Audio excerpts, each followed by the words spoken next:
And welcome in, everyone, to our next edition of Trojan Conquest Live right here at the Voice of College Football.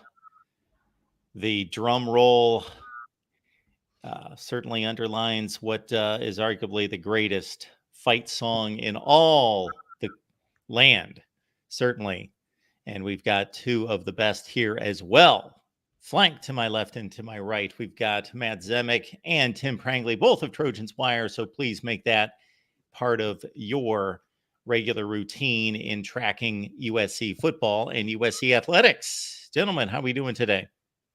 We are gearing up for a busy week. Spring transfer portal window, spring game, and Tim's going to be there on Saturday, I believe.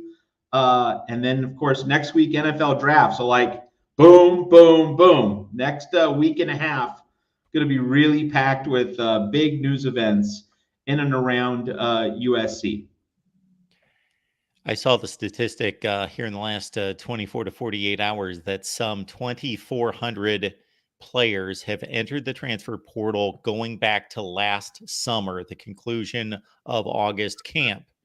And that number is supposedly going to reach 3,000 very quickly at some point this week. The transfer portal, folks, opens on Tuesday. We are just a few hours away, sometime Tuesday morning, April 16th. And will USC be active, and how active? And I know Tim wants linemen. He wants them. And Tim, we'll start with you in regards to your targets. Who are you looking for? Yeah, if you guys really want to check out, I don't have the details of who the actual targets are as far as it comes to the line. But if you check out Trojan Blade and check out over USCJ, both of them did a really good video recently each, breaking down actual names. What I will tell you is, and we've been really not much different than what Matt and I have been saying for, the entire offseason. They're going to need to do a little more up front, defensively and offensively. We've been saying we wanted a veteran tackle, just someone that can help shore up that line, because we said you can never have enough of them, right? And then also we really need some defensive linemen interior. We need two now because we lost Rakes. So you're definitely going to need somebody who's going to play that role, that nose tackle, that run stuffer in the middle. Jide Abasiri is getting a lot of great comments from players as well as Coach Riley. But he's a young guy. We really want to get that person who's just that 310 plus guy in the middle. It's going to allow it to be a space eater, right? Stop that run, hold that line, hopefully collapse that pocket. That's the whole goal. And I know there are a number of guys. Again, check out those videos. That would be the best way to get some names. I'm going to say this, though. We always have this great – it all makes sense. And both videos, the choices make a lot of sense. But it just seems like these names are going to come out of nowhere. USC likes to surprise us. We don't – if it lines up too perfectly, it doesn't work out. USC has pulled something out of the blue to surprise us. And I think it shouldn't be much different this time as well. I think one of the really interesting discussions for USC in and around the transfer portal, in light of the Isaiah Rakes transfer following the Jason Zandamela transfer, is what's the balance between offensive line and defensive line in this spring portal window? I think that after Zandamela transferred out, the needle might have went near offensive line. But then after Rakes transferred, maybe you're thinking more defensive line. And like USC's walking along a fine edge, or maybe I should say along a Trojan blade, to reference Gabe in the videos that Tim's been mentioning. You obviously want to get as much material as possible up front, but what's the balance between offense and defense? Do you want to walk away with two big splashes on the defensive line? Do you want to have one big splash offense and defense? Like that to me is the really interesting conversation, because you want the bodies, you want the quality, but how are USC fans and obviously more importantly the coaching staff, how are they feeling in terms of what the balance should be in light of these recent transfers out? Do you want 1+1 offense defense, or really would you like two big defensive space eaters up front? I think that's the real question. Now, in an ideal world, You know, you'll get 2 big defensive lineman ads and 1 big offensive lineman ad. That's the ideal. Like, that's the best case scenario. But if you don't get the best case, is it 2 on defense or 1+1? Tim, how would you come down on that one?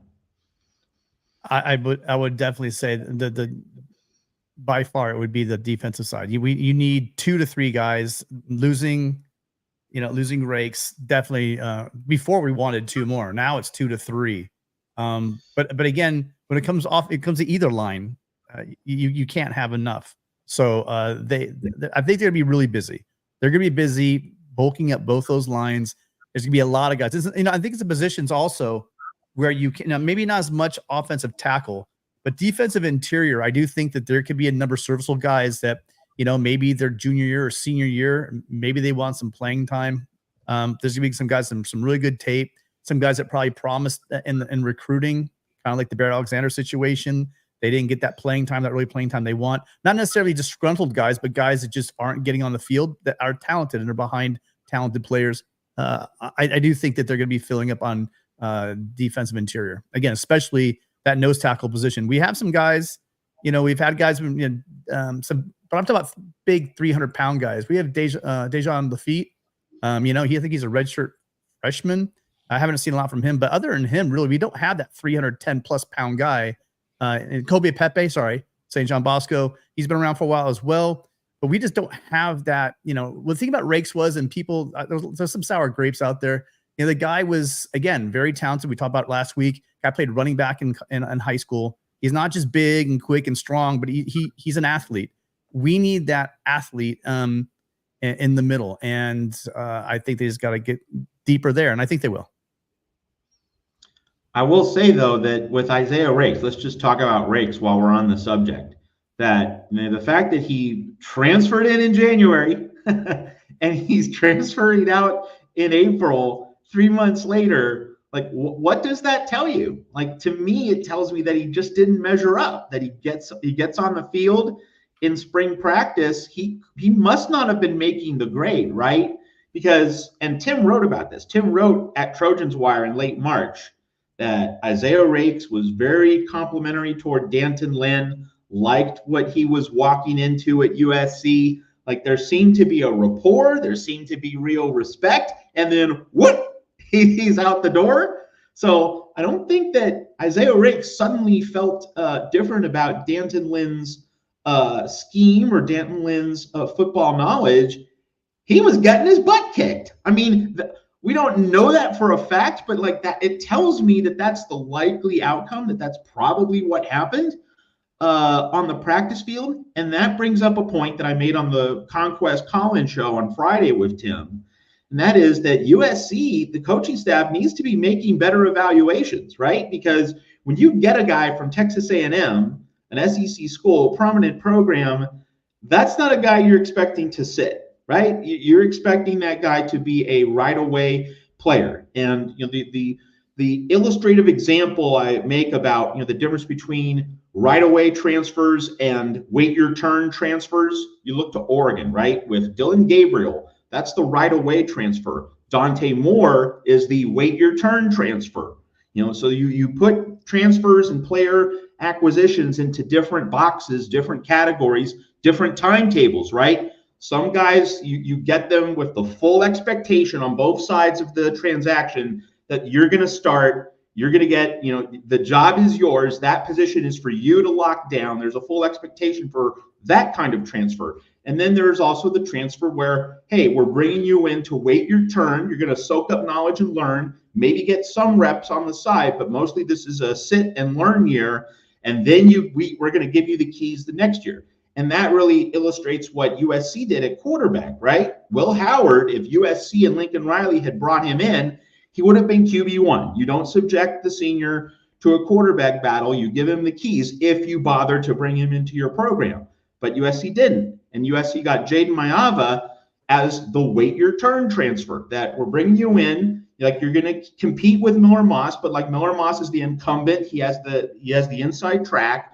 And Jaden Mayava, you're going to be expected to be there next year after we give the keys to Miller Moss this year. So that just illustrates the concept. There are ready-to-play transfers and there are wait-your-turn transfers. Isaiah Rakes clearly would fit the description of a ready-to-play transfer. Like, that was the expected outcome. You compare that to Bear Alexander. Like, that was a hit. That was a good player evaluation made by USC and the staff in the transfer portal. A ready-to-play guy who played a lot and did really well. That's how it's supposed to work. But Isaiah Rakes, that did not work. And you look at the offensive line transfer portal acquisitions last season. Tarquin, whiff. Kingston, whiff. Pregnon, maybe a bunt single because he's still in the program, I guess. But like, definitely didn't measure up to expected standards. That, and Dorian Singer, whiff. So that's a lot of swinging and missing in the portal, unlike 2022 when USC was hitting home runs with Jordan Addison and Bobby Haskins, high impact guys who really held the roster together.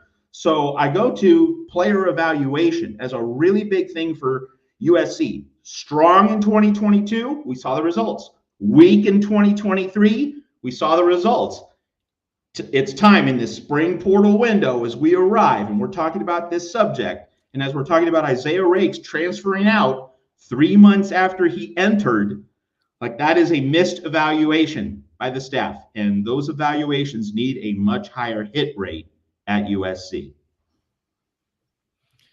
And the Bear Alexander evaluation, of course, was pretty much a no-brainer. I could have made that evaluation. So that was pretty much a coast-to-coast evaluation by everybody that knows college football and has watched it for more than 4 games. So I'm not discounting what USC pulled off. It was a tremendous addition, of course, but that wasn't exactly plucking a 3-star out of Wake Forest and determining that he was going to be a great fit and they were going to be able to develop him. No, but they are doing a lot of that on the offense. Again, on the offensive line, they're doing that. And a lot of guys that they've come in a little less heralded than 5-star guys. I think there are going to be names. For instance, well, we'll get into Marcelles Williams a little bit later, but I mean, there's guys. He's always been a high choice, but he dropped down. He's wowing in spring right now. Definitely want to save room to talk about that later. But I have no problem with the evaluations these guys have made. Again, especially on the offensive line, we're starting to see that. And I think as the season goes on, yes, we want that depth that Matt and I are talking about. Yes, there was, I guess it was an issue with Prangley last year, but he was still young. I mean, he made that big jump as well, coming into USC. So we will see his development. He's the perfect piece, Matt. You've been looking for that guy who's going to show us, right? Along with Paige, what kind of development these guys are getting under Coach Henson, and this is definitely going to be the example. Looking at left guard, looking at possibly left tackle, and seeing how well that left side gets locked down. If it's successful, it's going to be definitely through Henson's ability to go out and to identify those guys, bring them in, and develop them. And folks, speaking to the transfer portal, we will be live each and every weekday throughout the transfer portal window, 3 p.m. Eastern time. So that's noon Pacific. That's going to be over on the national channel. We're just going to be able to go to position by position, player by player, entering the portal. And then, of course, we're going to start to have some decisions made during the portal window, probably in the next 5, 6, 7 days. But of course, mostly just guys entering the portal. And so brace yourselves. There is going to be a stampede to the gate. Absolutely. Appreciate you all being here at the Voice of College Football. We do this each and every Monday. And I got to say, since the name Bear Alexander was brought up before we hit the Super Chats, that I took a hit or two, or about 50 in the comments section a couple weeks ago, or that was just last week, that the Bear Alexander news was on the streets.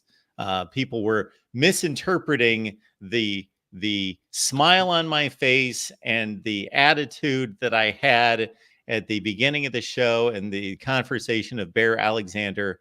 I'm just happy to do a show with these two guys. So they bring joy to the show, bring joy to me every week.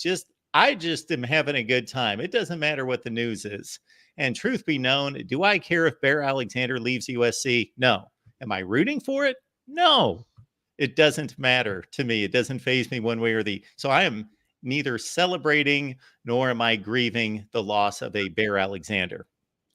Some fans are a bit sensitive, Mark. You know, you've been doing this long enough. It doesn't matter. I understand. And that's why, one of the reasons why we do what we do here, and why we all are engaged in this, and we appreciate the level of interest and the engagement and the passion. Absolutely, we do. So it's a double-edged sword, certainly. Slap Happy's here. What do we have here? Fight on, ladies. His signature. We don't have a Juju Lewis update, by the way, Slap Happy. Willie, thanks for showing up. We appreciate your contribution as well, Willie. Spring Portal, bring it on. Well, SC actually, about to make a couple splashes. I can feel it. Fight in, fellas. Love the, I believe that's fight on, fellas. It should be. Love the content as always. Yeah, Willie's one of our longest and biggest supporters of the show. Thank you so much, Willie. And actually, no, we do have it's a slight update. Every national reporter is trying to say how Julian Lewis, the 5-star quarterback from Georgia, is who'd been a long time commit to USC. It's just itching to get away from Lincoln Riley and go to a different school. But I can tell you his latest conversation he had, I can't remember if it was on 3 or if it was 247 I read, but he is basically saying that, look, you know, I've got a great relationship with Coach Riley. I'm just doing the high school thing. You know, you're only a high school kid once. He wants to go out there. He wants to see what these official visits are all like. And quite frankly, you guys, if you're a Trojan fan, you want him to go and check out all these schools and see and make sure that's the right fit, because it's better to find out now than it is to find out later. Granted, this late in the cycle, it might be difficult, but overall, it's exactly what you want to hear. You want to hear the guy is just out there being a high school kid. He gets to do this once in his life. Let him go out, get wine and dine. If some guys can shut it down, some guys don't. I think he should be allowed to do what he wants to do. But the quotes out of his mouth literally are, "Hey, look, I'm just doing this high school thing. I'm still really committed to USC." Absolutely. So are we ready to move on to Saturday's festivities and what we're looking for? Why not? And the spring game, I mean, we all know what people are going to be looking at. They're going to be looking at Miller Moss, Jaden Mayava, and then they're going to be looking at the defense. And I think, to me, and you know, obviously you'll get Tim's take on this.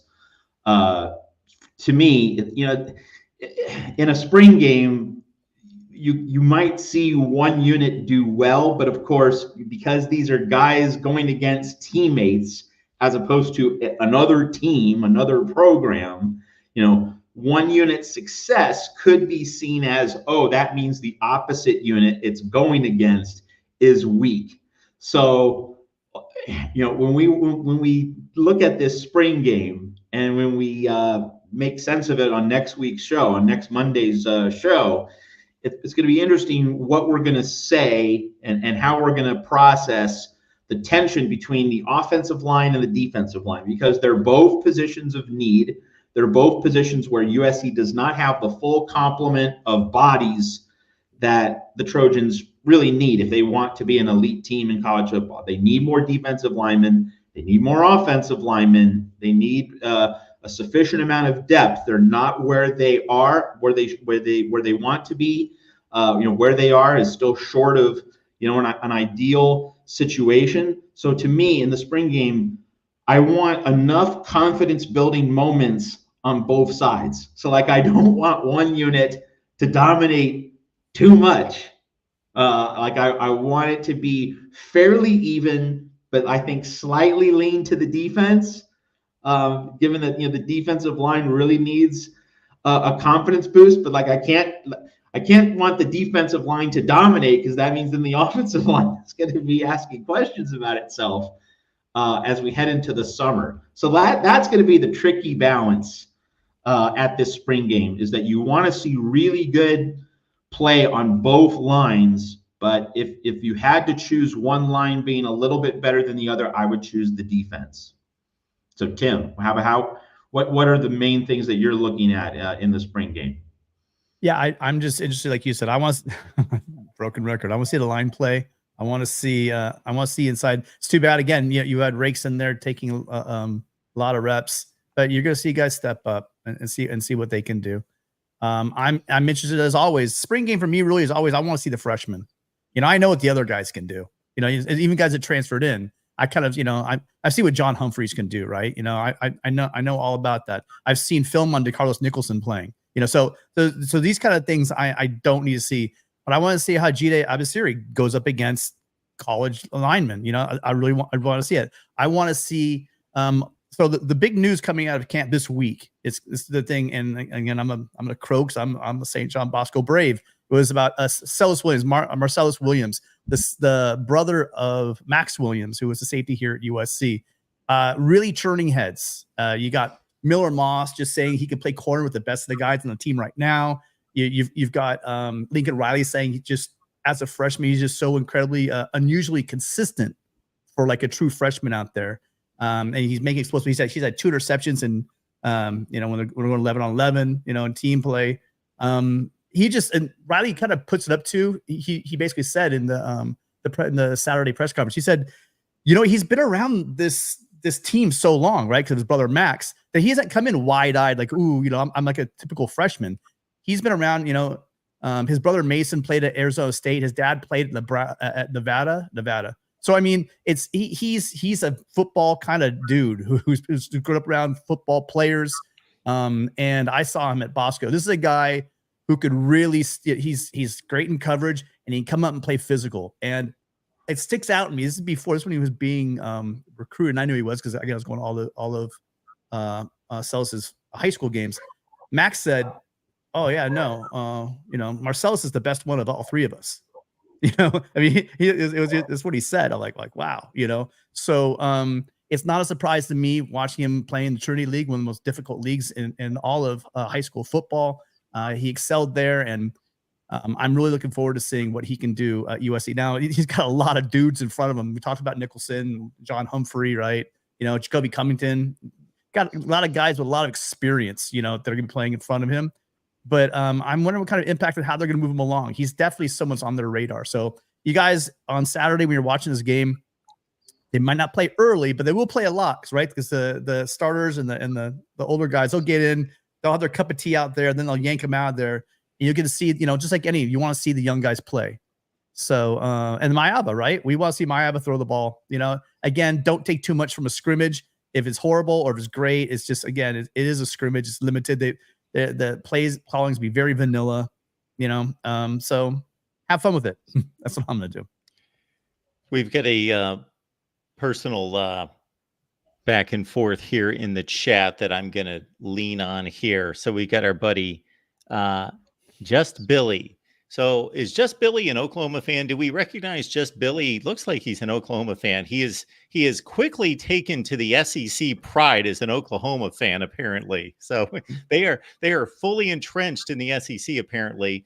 They're in Oklahoma. But Just Billy, for some reason, is taking his shots at me, saying that I'm a sunshine pumper and that I cannot cover the SEC. Said it. He's repeating this over and over and over. One comment was that I can't cover the SEC. The other one is that's why I don't cover the SEC. So, Billy, I don't cover the SEC except for just in the last few days, we covered the spring games for LSU, Alabama, Kentucky, Florida, Tennessee, Texas A&M, Arkansas. Who'd I miss? Georgia. And Ole Miss. That's right. Ole Miss as well. And on top of that, for 7 years, I covered 3 SEC schools, meaning not from 1,000 miles away, meaning on the practice field every day, in the locker room, at the press conferences every week. I can't cover the SEC. You should do what I do. I've seen Billy in the chat, and just let the chat take care of him. That's what I generally tend to do. They've been feeding on Billy. Billy's been slinging it back pretty good, but but it's fun. The numbers of Oklahoma fans we used to have on here, I used to look once in a while, and next to LA, I think it was like LA, San Diego, and then like Vegas. But then the next biggest one, Oklahoma City, for a long time there. It's been about a year It's been a while.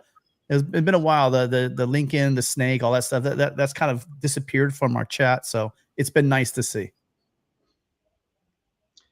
In terms of other spring game storylines, one thing in particular I'd like to see, and because it's spring and players are getting new with the scheme, especially on defense with Danton Lynn, and like Jaden Mayava, he might be new, but hopefully there will be a few organic moments. What do I mean? Is that it's not so much like a scripted play working well, or just some like a precise play being pulled off. It's more of like, if there's a 50-50 ball, do we see a receiver come down and pull it down? Like in the Holiday Bowl, we saw the young receivers make some really good contested catches, like the kinds of things that it's not so much about the X's and O's or the play design, but just its natural instinctive ability. So will we see that carry over from the Holiday Bowl into the spring game with the USC's new receivers,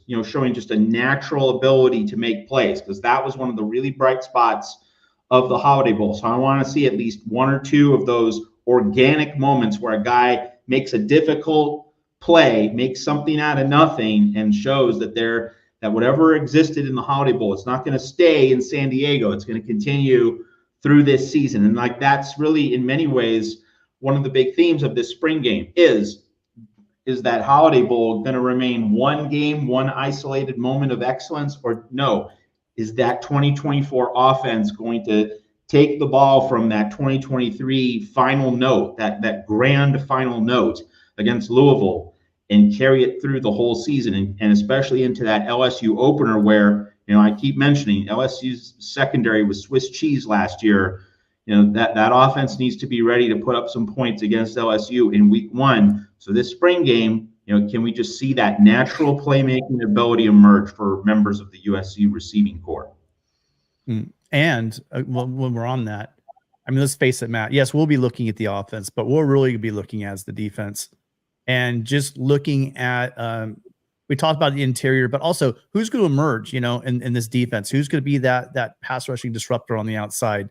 And, we're going to see a huge leap from Braylon Shelby, right? For instance, making that freshman to sophomore leap, a physically just imposing, incredibly guy. And then right next to him, you get the basically true freshman Fountain coming in.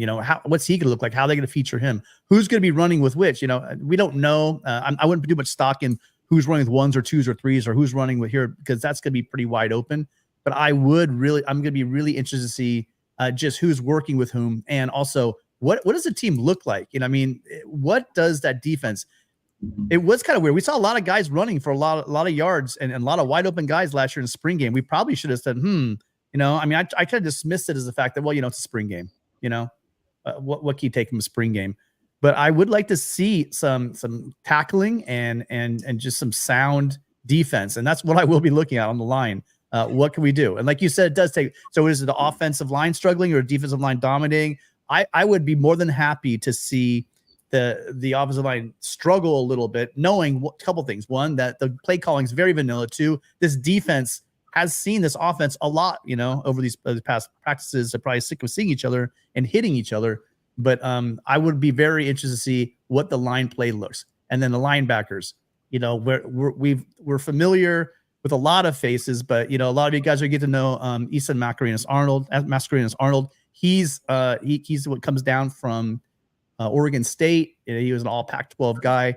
It looks like, from what we hear from Coach Ent's mouth, basically this is the Mike linebacker we want. So we're going to see what he can look like in the middle, and then with Cobb and Gentry out there, and Rajon Davis is now back fully healthy, I believe, from his wrist injuries that was talked about by Matt Entz a little while back.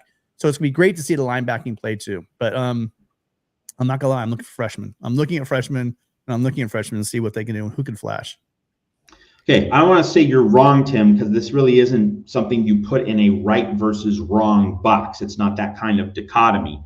But I would say, just for me, in terms of a point of emphasis, I'm less focused on the freshmen. Not that like they can't or won't be important pieces of this roster and providing quality depth. heading into the Big Ten and needing to be there if called upon, and if attrition really sets in with this roster. So the freshmen are important. So like you make an excellent point, but I'm going to be emphasizing, acquisitions in the portal who might not have hit the sweet spot last year with certainly on defense, like Lincoln Riley mentioned Nate Clifton, and he was a transfer from Vanderbilt, didn't make an impact last year. He's been getting some positive comments from the coaching staff. Like that's the kind of guy I'm looking at as, okay, we need to see you step forward now, Mr. Clifton.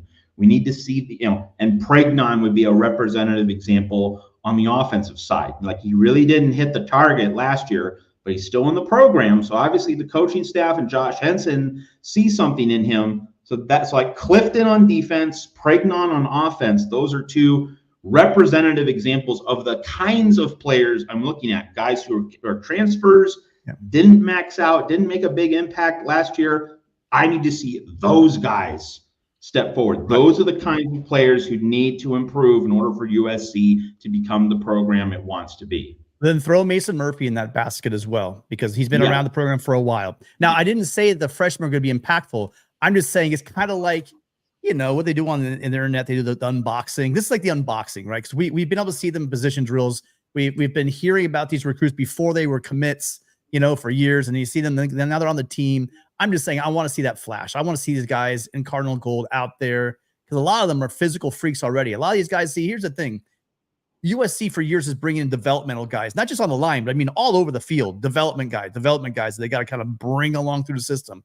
Some of these dudes they're bringing in now, Matt, they're bringing them in. And like I said, Marcelles Williams, like a Cam Fountain, right? These guys are coming in ready to go. I mean, we don't want to count on them, because if we're on the caliber team and the season I think we're going to have, we want to be relying on freshmen. But I'm saying these guys are not what we've kind of seen in the later years of the Helton years, where we're bringing in these guys that we're going to need development. And there's nothing wrong with that, by the way. And a lot of guys in the NFL right now, they came in as development pieces, got the right development, got the right coaching, got the right, just got the right system, and allowed them to flourish. There's nothing wrong with that. But I'm saying when you look at schools like Ohio State, like Georgia, Alabama, these schools, they bring in dudes that can play right away. And so we're starting to see those guys. That's all I meant by the freshman thing. But yeah, great point about Mason Murphy and Pregnon. And who'd you say on defense? Nate Clifton. And Nate Clifton from Vanderbilt. So yeah, I mean, all great ideas too. Yeah.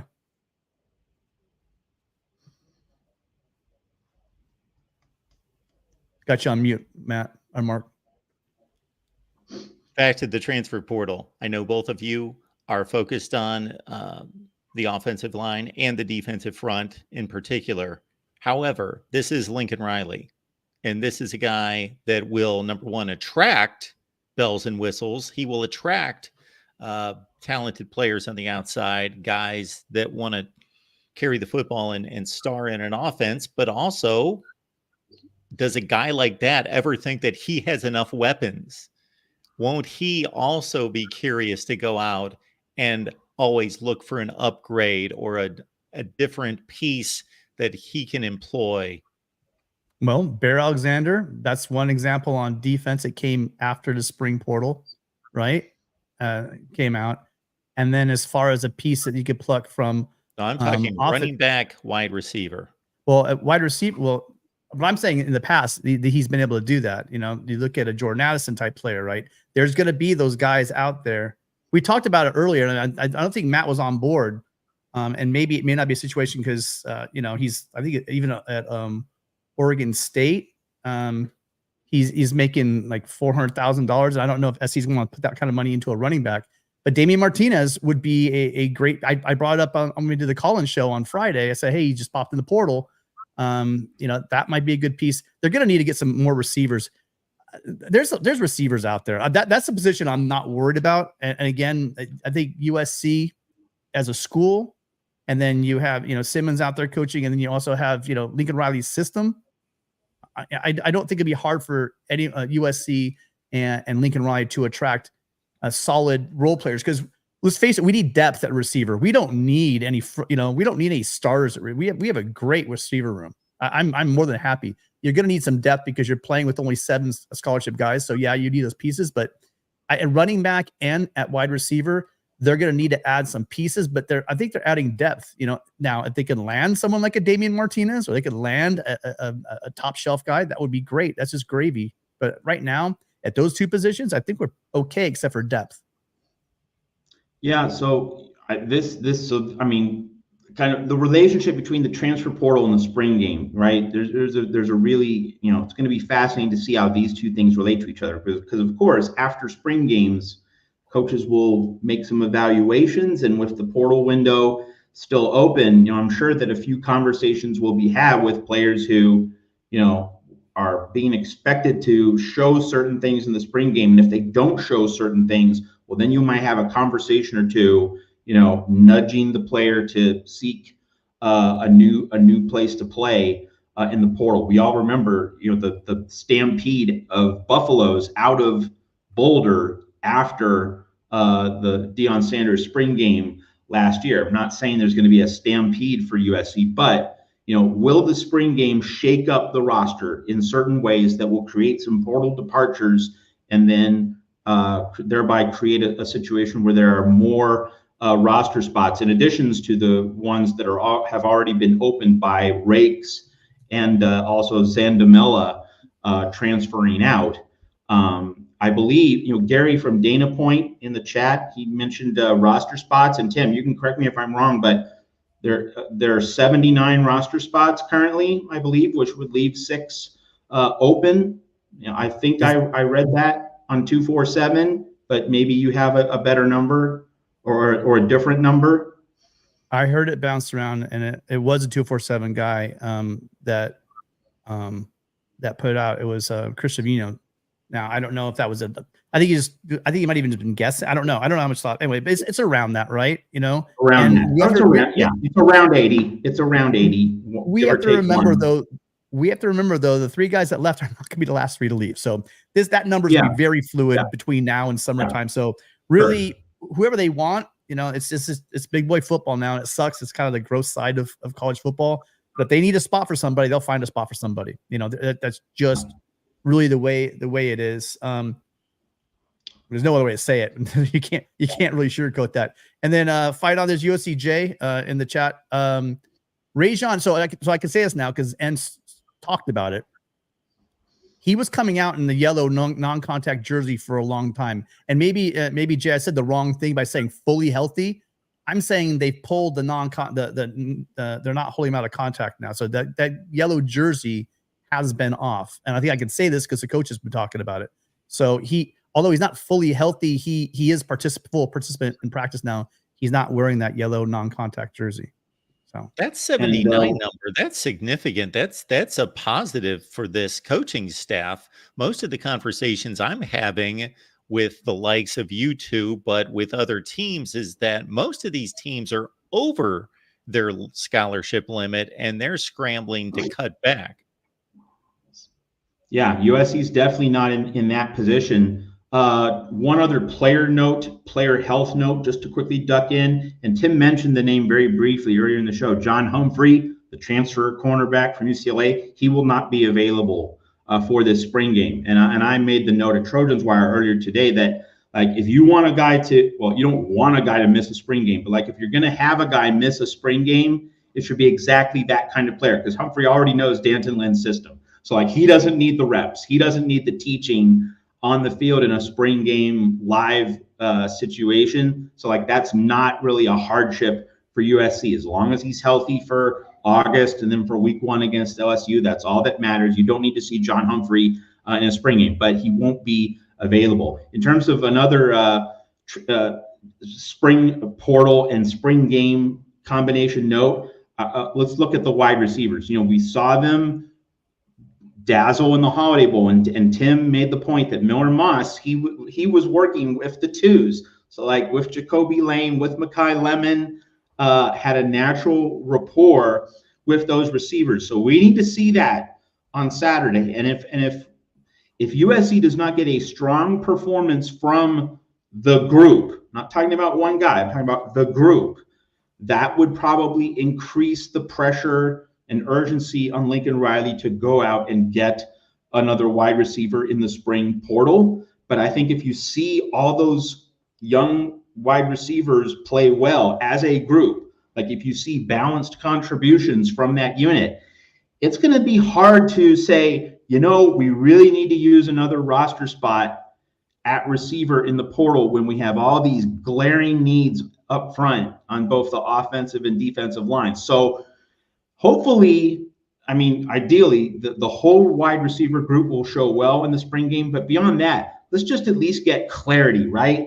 Let's get performances that either for better or worse, better, we know that you're going to be a starter or at least a lead contributor, but for worse, like if you don't play well and it's clear that, you actually shouldn't be on the roster, you can then go leave through the spring portal window and we can get an upgrade at that position. So as long as there can be clarity, right? Because there was not clarity last year in terms of, on the defensive side of the ball, in terms of the coaching staff making evaluations. Now, of course, we have a new defensive staff, and having this collaborative model that I've talked about a lot here at the Voice of College Football, where it's not as though the decisions are flowing through one guy the way they did the last 2 years, but now it's going to be a village. It's going to be Lynn collaborating with Coach Henney, with Entz, with Belk, with Taylor Mays.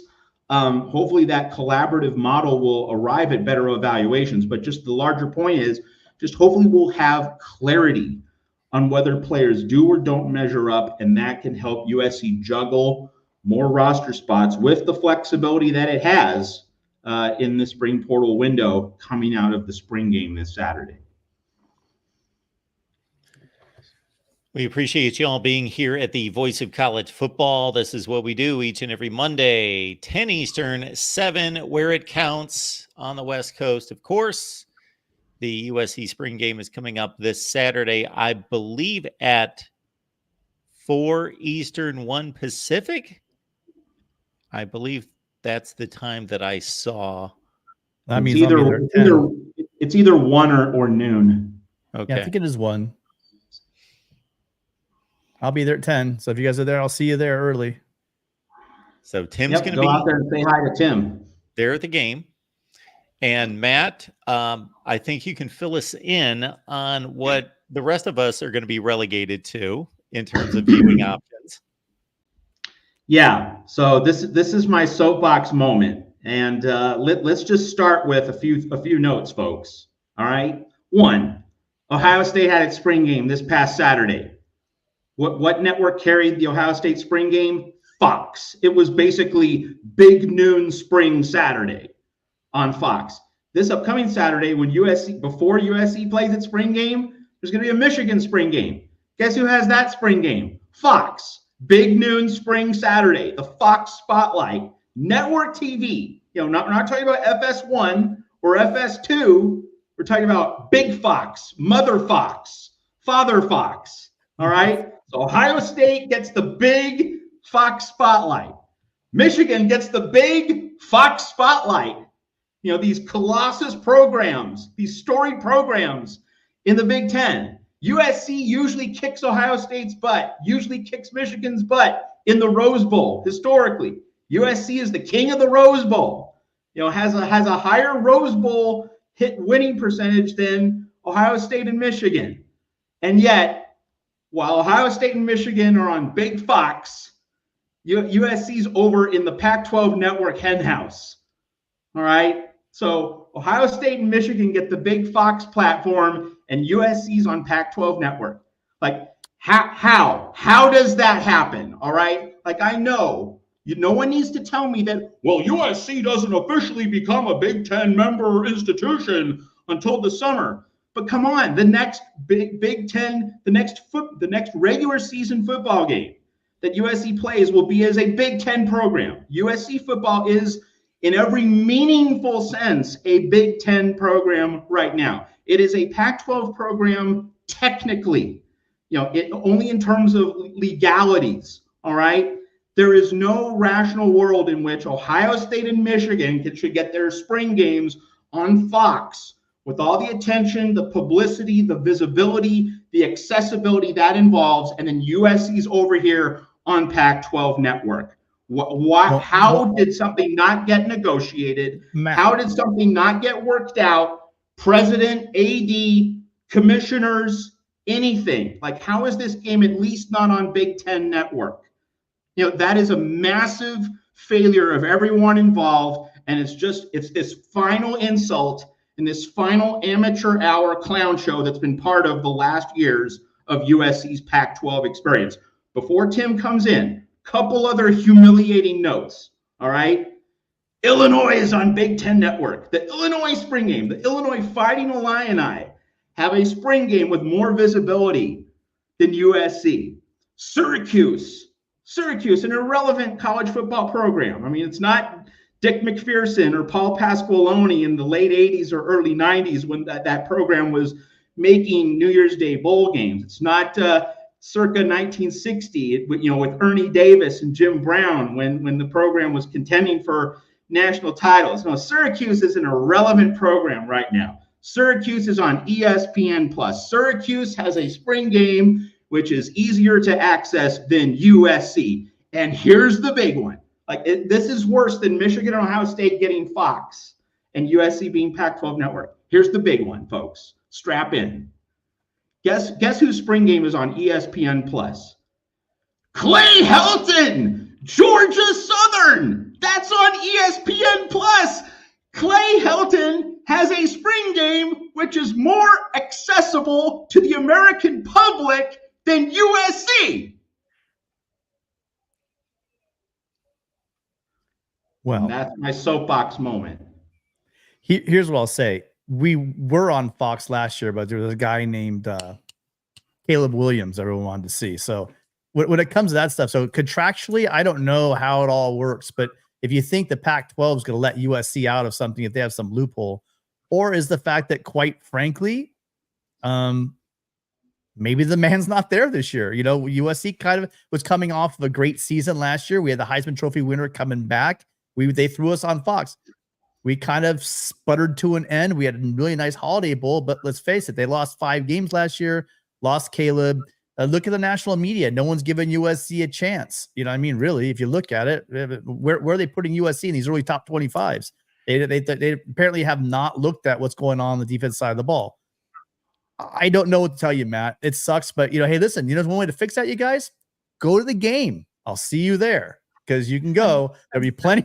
I'll tell you what, there'll be plenty of seats available. Don't you worry about that. It's free. They'll get you for the parking, but great. I used to do it all the time with my kids. We used to go, I used to bring the whole family out. God knows what that costs you to do. When we were a young family and we want to go out to an SC football game, it was like we had to think about maybe more, selling one of our children in order to go to the game and eat and have hot dogs and drinks. It was that expensive, but you have that opportunity.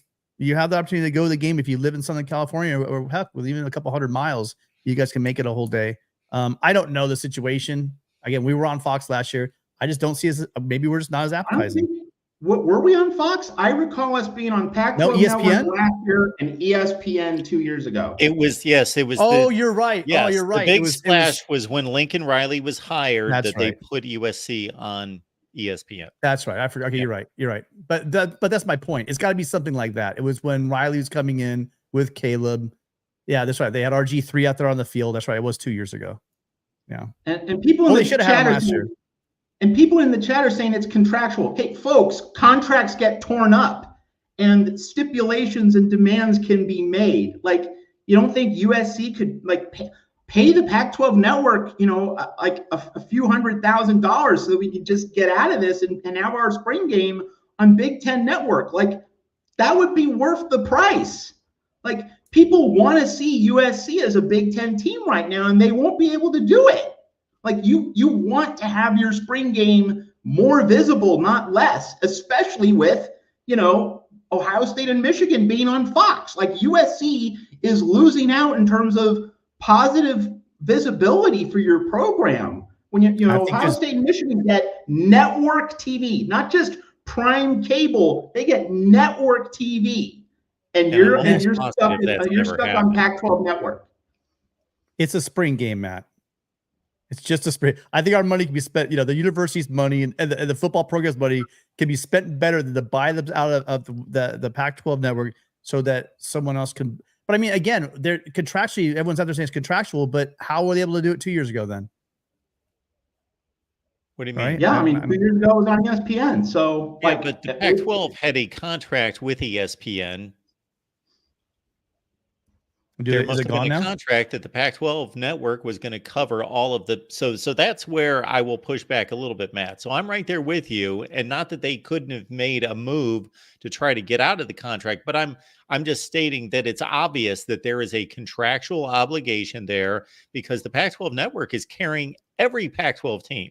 They're all on there, and to your point, yes, by the letter of the law, the calendar year, the school year runs through May and June with the spring sports, and this is still part of the calendar year. However, this football team, the one that is being assembled for these 15 practices, is the 2024 USC football team. It's not the 23 USC football team. It is the next season's football team that will be participating in the Big Ten.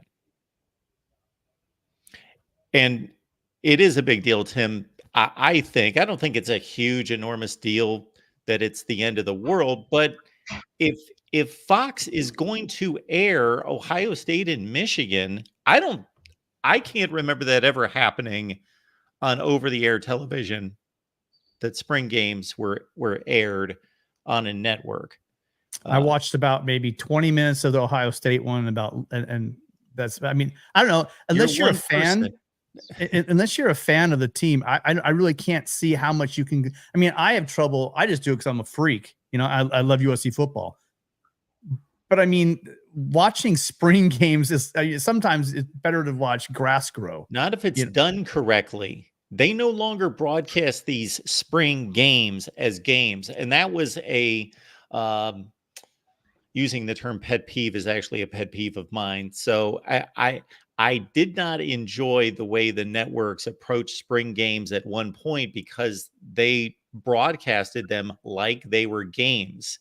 They figured it out a few years ago that these are TV events. They need to be spruced up. They need to get the coach on the field. They basically are giving you a presentation and a preview of that season's team, the 2024 USC Trojans. And if they're doing it right and Fox does it right, and so does ESPN, I think they're pretty entertaining. You actually learn a lot about the team and you're entertained, especially when you've got a coach like Dabo Swinney who's going to entertain the TV audience. I think they're worth watching if they're produced correctly. I just think that USC and fans, if we just need USC to win a point. Michigan won national championship last year. Ohio State's like in the running every year. USC wins more. Their games will Pac-12 will be gone, but they won't be on the Big Ten network. They'll be on Fox if USC's winning like they should be winning. Then winning fixes everything. This has a lot to do with. You guys called it ESPN. I don't know the contractual situation. I don't know how it works itself out. I do know that big part of this is just if the demand was there, Matt, we would be on Fox. We would be on ESPN or one of these national channels. We just would. Well, the final point I'll make here is that, Mark's right. Like, this is not the end of the world, but it just is kind of that amateur hour context where USC is left holding the bag in ways that have not applied to the Michigans, Ohio States, Alabamas, and Oklahomas of the world. And I go back to what for me is the most infamous yet representative example of how USC was treated like dirt by the Pac-12. It was that the year when USC played that overtime national TV home game against Texas and then had to go to Pullman on a Friday night the next week, no off week. Like, the Pac-12 scheduled USC and set the Trojans up to fail. And they did lose that game in Pullman. Alabama, Ohio State, Michigan, Oklahoma, Texas, they would never be treated like that by those other conferences. And so here, with this situation, is this going to be like an earthquake moment? No. But with Michigan and Ohio State getting that big Fox exposure and USC being on Pac-12 network, there's a realistic chance. I mean, we don't know this, it's speculation, but there is a realistic chance that based on the gulf in accessibility and visibility in these spring games, Michigan and Ohio State might have just a slightly better chance of getting a premium player in the spring portal than USC because of that gap in exposure. It might not make a difference, but it could.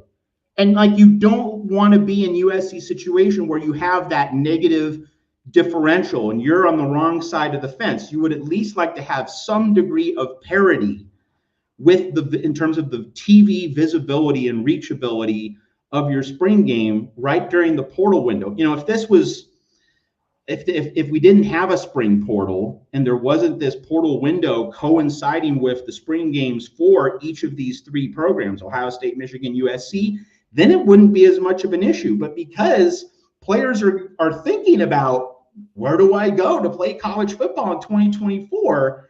This differential could matter. I'm not saying it will, but it could. And like, if you're USC, you don't want to have that black cloud hanging over your head.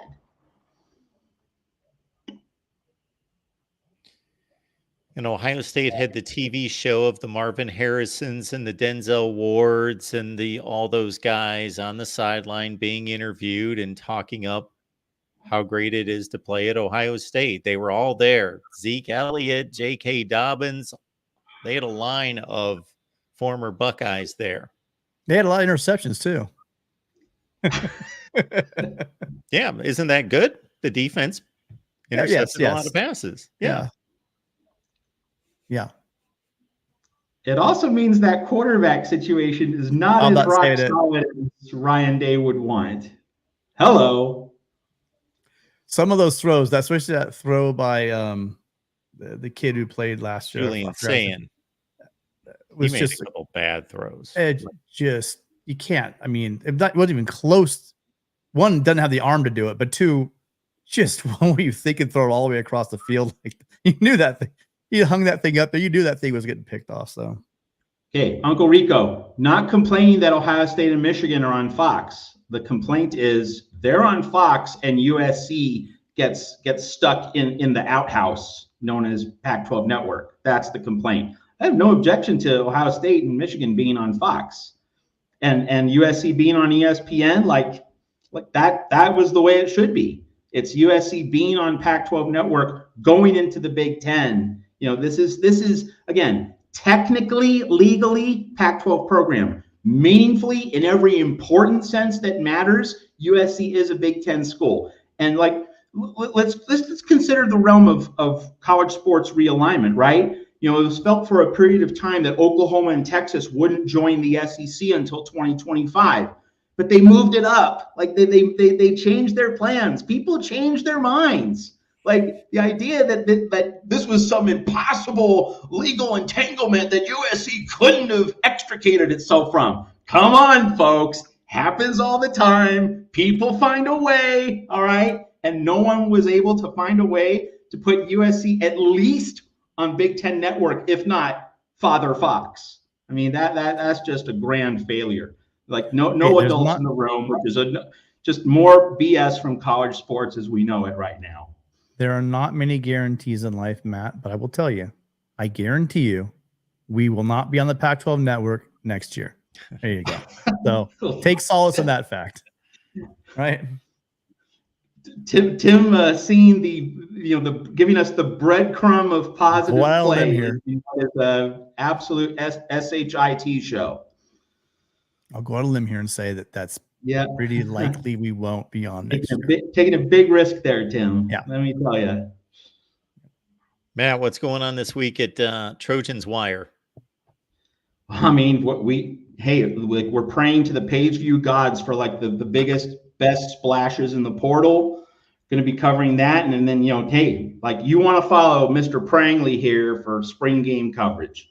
I mean, Tim has a lot going on, but Saturday he's going to be locked in. Game day, he's going to be all over it. Can't wait to see how he covers the heck out of that spring game. And then, next week we have the draft and Caleb Williams. So like, we know in the off season, there are a lot of slow times when you don't know what you're going to cover. You got to come up with some clever, creative think pieces. This is not one of those times. Like the next 2 weeks, we know what our content block is at Trojans Wire. So I'm going to do my thing. Tim's going to do his thing. And our other staff writer, Donovan James, he's going to be doing NFL draft projections, like where he thinks the different USC players are going to land, and like we'll talk obviously a lot more about that on next week's show next Monday with Mark Rogers here at the Voice of College Football. So Matt, come to think of it, I would have thought that your biggest point on your soapbox would have been that the Voice of College Football had a exclusive Ohio State post game of the spring game and Will of Michigan this weekend, and the USC plans are still up in the air, still being determined. I would never criticize the Voice of College Football, Mark. I know where my bread is buttered. No, of course we do everything we can. And these two guys make this thing roll. I just show up and have a good time listening to these guys break down USC football. But these two are phenomenal. Matt Zemek, Tim Prangley at Trojans Wire. Tim, is there anything else you wanted to hit before we say goodbye? Yeah, normally I've kind of gone away from asking for the subs and asking for the likes, but I got to tell you guys, we've been on here for an hour and we got 7 likes. Ouch. Ouch. I don't think that's ever happened before. But listen, so before you get out of here, if you've enjoyed any part of the show and you enjoyed it, hit that like button. It's free. It's painless. I promise you, it doesn't hurt. Go ahead, hit that like button. And it'd be much, much appreciated. Very briefly, out of me, if I can find it quickly. Oh, that's right. I get switched out by this USC folder. Give me 2 seconds. That's right. Take your time. My bad. I guess maybe because I didn't update it. There it is. No. That's Wake Up College Football. That's coming up every weekday at 8 a.m. Eastern time, folks. 8 a.m. Eastern time with me. We did our first show from the kitchen this morning. So check it out on Tuesday. That'll be 5 a.m. on the West Coast. And then one other thing, and this is for our friend in particular. This is for our buddy Billy.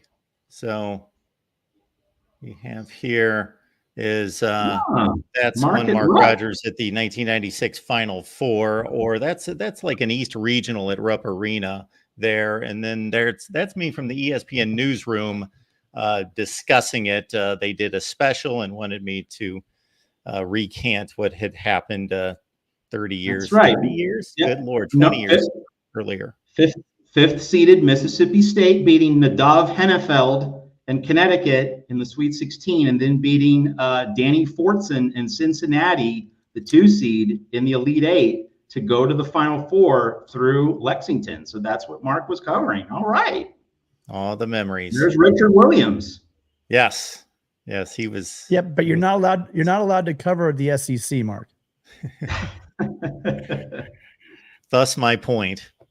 All right, guys, you are phenomenal. You guys make this roll. We'll be back on Friday night with these two for Conquest call-in show. That's at 9 Eastern, 6 Pacific, where it counts, and we will see you then. And Mark is phenomenal too.